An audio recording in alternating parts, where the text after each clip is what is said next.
One day, you wake up and realize that the world has turned black and white. Nothing tragic has happened. The sun is still rising, the coffee still smells, the clock is still working. But something inside you has detached itself from life. Things still exist, only now they seem to exist without you. You perform tasks, reply to messages, laugh at the right moments, but everything sounds like a voiceover. And the cruelest thing is that no one notices. You can be dying inside and still hear, "You look great." It is almost funny. Society applauds those who manage to conceal their own collapse. Perhaps this is what few understand. Exhaustion does not arrive screaming. It seeps in like mold. It covers the walls of consciousness until breathing seems like an excessive effort. This is where the dangerous thought is born. Not as an explosion, but as a whispered question. What if I simply did not have to continue? This question is not an anomaly. It is the exact point where the collapsing brain tries to negotiate with its own pain. What you feel is not weakness. It is biology. It is history. It is the result of everything a human body endures before giving way. Today's video is not about cheap hope. It is about the truth no one tells. Sometimes, continuing to live seems like an offense to logic itself, but it is also the most radical act someone can commit. The human mind is the only place where pain does not bleed. It hides, clean, invisible, but lethal, and perhaps that is what makes it so dangerous. You can die from something no one sees. The body screams when it is wounded. Fever gives it away, blood proves it.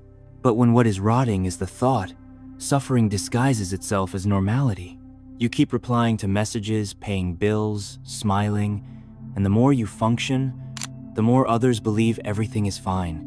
Civilization rewards those who manage to suffer in silence. Psychiatrist Edwin Schneidman wrote that suicide is not a wish for death, but the cessation of unbearable pain. This is the most accurate sentence ever spoken on the subject. The problem was never wanting to die, but not knowing how to live inside a body that hurts all the time. Psychic pain is not just emotion. It is a collapse of internal coherence. It is when the brain loses the capacity to create meaning, when the future ceases to be a possibility and becomes a punishment. No one chooses this collapse, just as no one chooses a cardiac arrhythmia. The mistake is believing that the mind obeys the will. Profound suffering is a disorder of perspective. Everything feels too close. Guilt, fear, memories. As if the world compresses until there is no air left. There is no longer enough breathing room between thoughts. It is what David Foster Wallace called the mind in flames. You do not want to jump, but the fire pushes you. And yet, there are those who look from the outside and call it weakness. As if someone in the middle of a fire should worry about the aesthetics of the flames. The truth is that extreme suffering is not moral, it is physical. It is not cowardice, it is thermodynamics of the soul. Modern culture tries to cure this pain with bumper sticker slogans and synthetic optimism, as if wanting were enough. But wanting is an impotent verb in the face of a collapsing brain. You do not get up because there is no lever left to lean on. You do not feel because the pain has already consumed everything you could feel. What remains is silence, not by choice, but by exhaustion. This is what the world rarely understands, that the silence of the desperate is not surrender, it is defense. When the sound of one's own mind becomes deafening, the only possible refuge is to be silent. No animal apart from man chooses to die. And perhaps that is what separates us from the rest of life, the capacity to deny the very instinct to continue. Voluntary death is the most human gesture that exists. And for that very reason, the most incomprehensible. Philosophy always knew it, but pretended not to. We talk about freedom, reason, purpose, as if man were a being of pure decision. But the instant before the leap dismantles any theory about autonomy. There, thought does not think. It fragments. There is no subject, no calculation. There is only a pain that has lost its name. Suicide is, therefore, the point where consciousness ceases to be consciousness, where reasoning, instead of illuminating, ignites what was left of lucidity. Nietzsche wrote that thinking too deeply is a danger to life. He was not romanticizing the abyss. He was warning.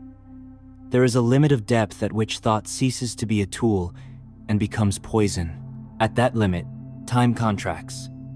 The past becomes a burden, the future disappears, and the present, that microscopic instant, becomes a torture chamber. It is there that many act, not by decision, but by a collapse of continuity. The body simply executes what the mind can no longer sustain. Psychology calls this narrowed consciousness, a brutal narrowing of the mental field. But philosophy can call it something else, abolition of distance. And without distance, there is no freedom. The impulse, when it reaches the absolute, ceases to be impulse. It becomes destiny. Moralistic illusion tries to convince us that there is choice until the end, but the instant before the jump proves otherwise. There is no choice where there is no subject. The suicidal act is not the triumph of the will, it is its demolition. It is the surrender of reasoning to the real, and here resides the supreme irony. Death, which seems like the most deliberate gesture of the human being, is almost always the most automatic. What we call decision is only the last reflex of a mind that no longer finds ground. Schopenhauer, the philosopher who most understood suffering, said that the will to live is the core of existence, and that even suicide is its expression. He was right. To die is also to affirm life, because it is an attempt to escape an intolerable version of it. The one who kills himself, in reality, still believes that there is a place without pain, a point of rest, and that tragic and pure belief is the most human thing in us. It is not weakness, it is faith, only inverted. It is the last attempt to make pain comprehensible. Man is the only animal that does not know what to do with time, wants to prolong it when happy, wants to kill it when suffering. We live between two contradictory desires, to endure and to disappear. This is the scandal of consciousness. The fact that, at the same time we want meaning, we know that no meaning is guaranteed. Lucidity hurts because it illuminates the void, and the void is not solved. It is learned to be inhabited. Jean-Paul Sartre said that life begins on the other side of despair. The phrase sounds poetic, but it is a diagnosis. Only after everything seems to collapse can something new begin, because there is nothing left to lose. Ruin, in this sense, is the minimal condition of freedom, but the modern world has become a specialist in denying ruin. We have transformed suffering into a technical defect, as if sadness were a system failure. Lose your job? Reinvent yourself. Get sick? Think positive. It is an entire society busy applying makeup to the collapse. The result is a generation that feels guilty for not being okay.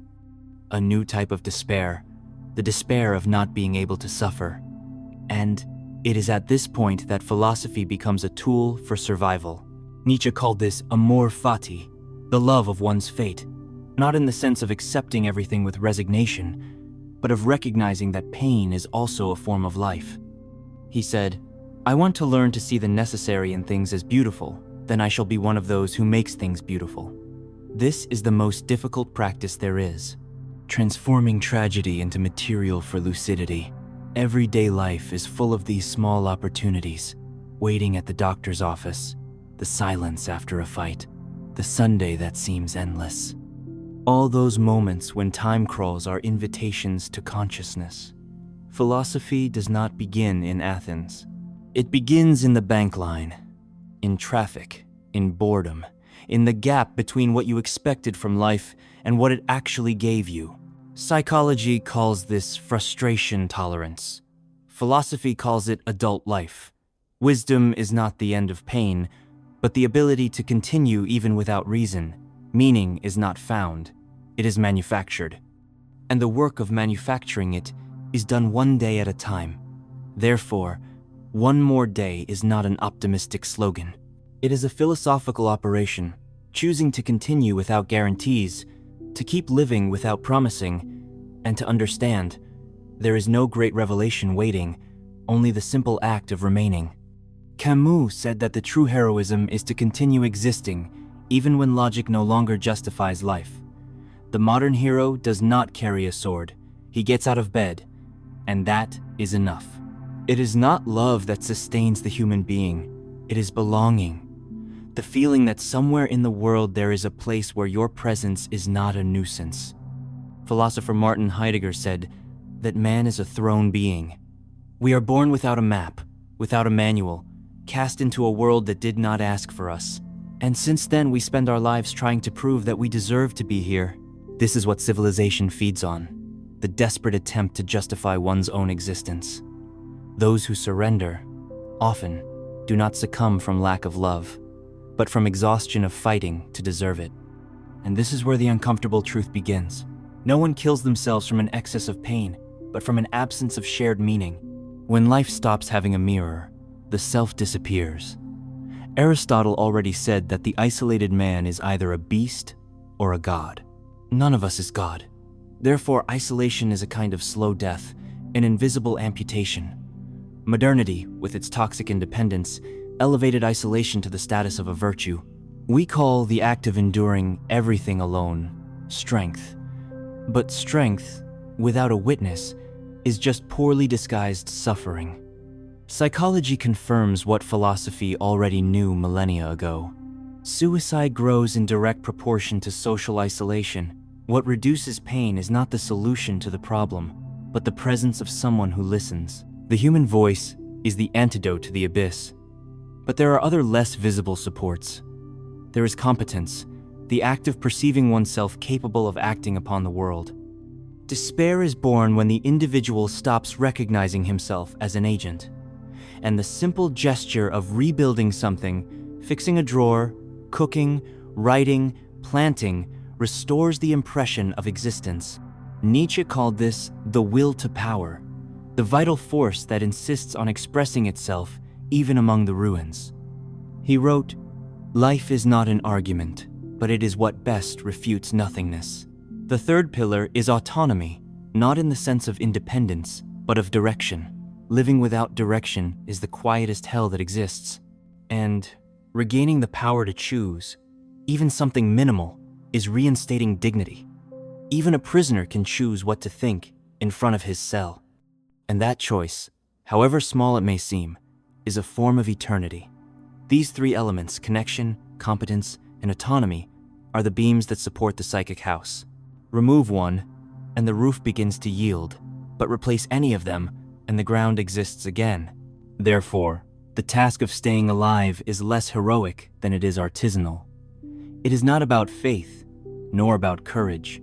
It is about reconstruction, a gesture, a contact, a small decision.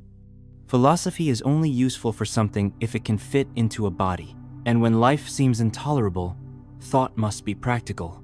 A human being standing is, above all, a human being in relation. The one who has someone to talk to, has a place to stay.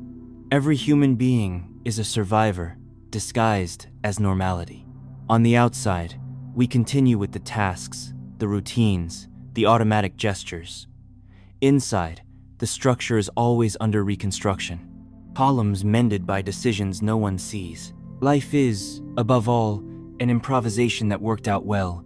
Ancient philosophies already knew, no stability is possible. Heraclitus said that no one steps twice into the same river, but what he did not say is that the river sometimes sweeps you away.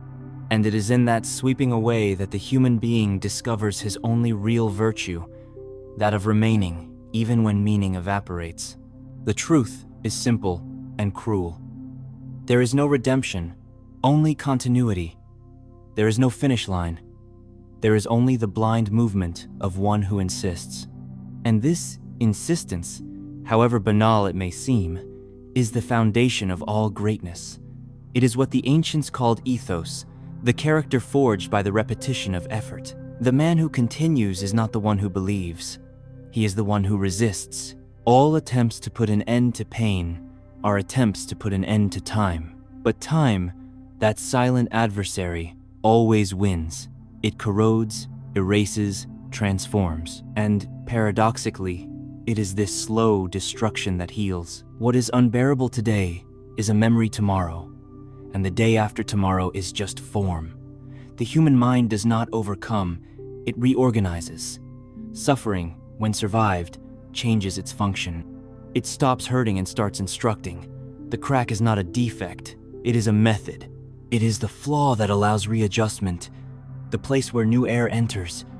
It is the point of contact between what we were and what we can still be. To deny the crack is to deny one's own humanity. Therefore, the one who tries to live without failing lives partially. Modern civilization, obsessed with efficiency, forgot this truth. We want linear lives, without failures, without pauses, without sadness. But what does not break does not change, and what does not change rots. Depression, guilt, despair, all of these are languages of the soul trying to warn that something within us needs to be remade. Collapse is a form of communication. Existential philosophy offers us a way out, not outside of pain, but inside of it. Heidegger said that man only becomes authentic when he faces death as a constant possibility. It is not pessimism, it is lucidity. Living well is not moving away from the abyss, it is learning to walk on the edge of it without falling.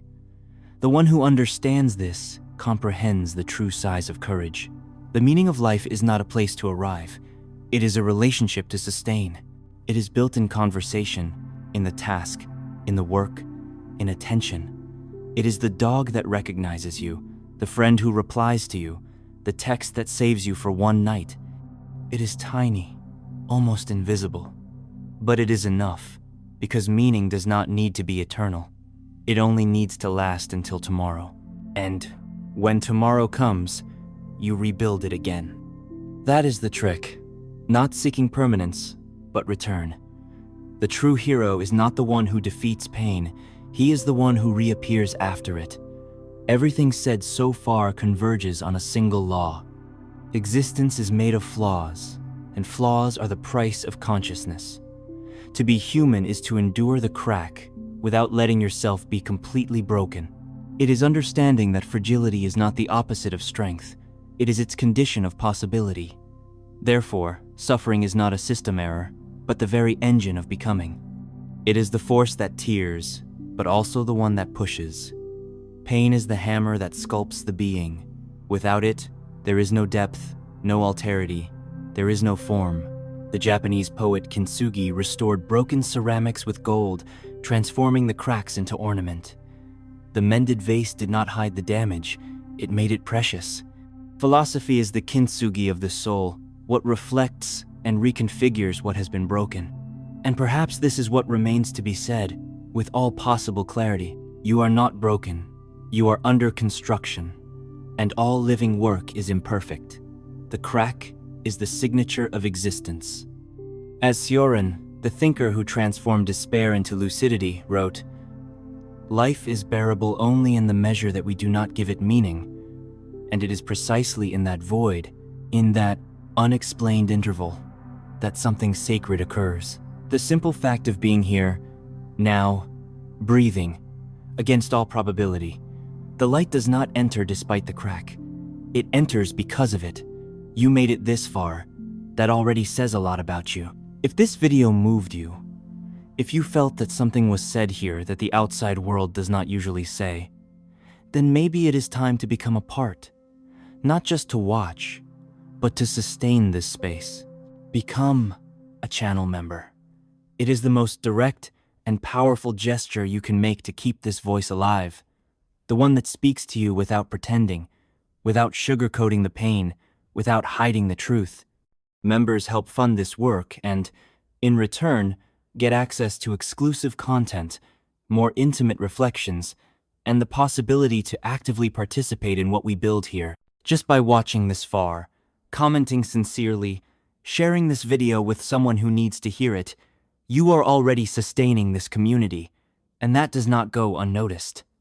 This channel is made for those who do not run away from life, even when it makes no sense. If you are here, it is because you carry that same strength, silent but real. And for that, from the deepest part of what I am, thank you.